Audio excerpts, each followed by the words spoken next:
First, subscribe my channel, friends. In Oval Office address, Biden presents the Defense for More Guide to Israel, Ukraine. Washington President Joe Biden asked Americans in an Oval Office address on Thursday night to remain with Ukraine and Israel, contending that U.S. authority, a broad and legislative guide to the two nations, is fundamental. Biden tried to commute home the worth of proceeded with U.S. support for the nearby partners to a conflict-fatigued public under a day after his visit Israel to meet with the nation's state leader. He squeezed for the arrival of prisoners that are being held by Hamas and associated the assailant gatherings attack on Israel to Russian President Vladimir Putin's conflict against Ukraine. Hamas and Putin address various dangers, yet they share this in like manner. The two of them need to totally destroy an adjoining a vote-based system, Biden said.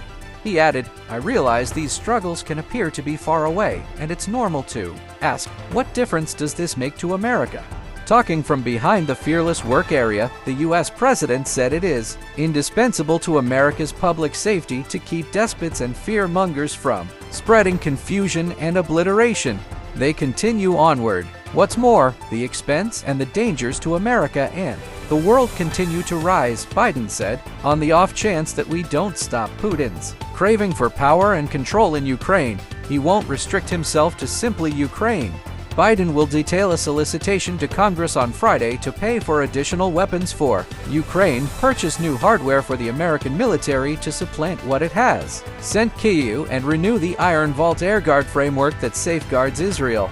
Biden plans to demand more than $98 billion in crisis subsidizing for the conflicts in Israel and Ukraine, U.S. line security, and other worldwide emergencies, as per a source acquainted with the financing demand who requested obscurity since they are not approved to openly talk.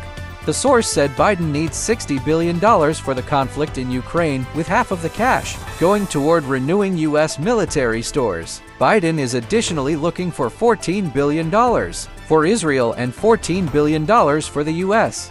line as a component of the solicitation, which likewise incorporates cash for the Indo-Pacific and $10 billion for compassionate help. Biden presented the defense for the solicitation during an early evening address from the White House. It was just his second discourse from the Oval Office as president. The ask alters Biden's past supplemental solicitation to Congress for more cash for the U.S. line and Ukraine's counteroffensive against Russia. His discourse follows a visit to Tel Aviv, during which he told Israeli top state leader Benjamin Netanyahu that the U.S. would ensure that the partner has what it needs to shield itself against future assaults. He showed up at the White House early Thursday morning and talked with Ukrainian President Volodymyr Zelensky later in the day. Recently, long-range rockets that Ukraine had been mentioning from the Biden organization appeared on the war zone and in Russian-held area within Ukraine. The U.S. furtively provided two weapons to Ukraine after Zelensky's visit to Washington last month. Please subscribe my channel and share with your friends and family, and keep support me.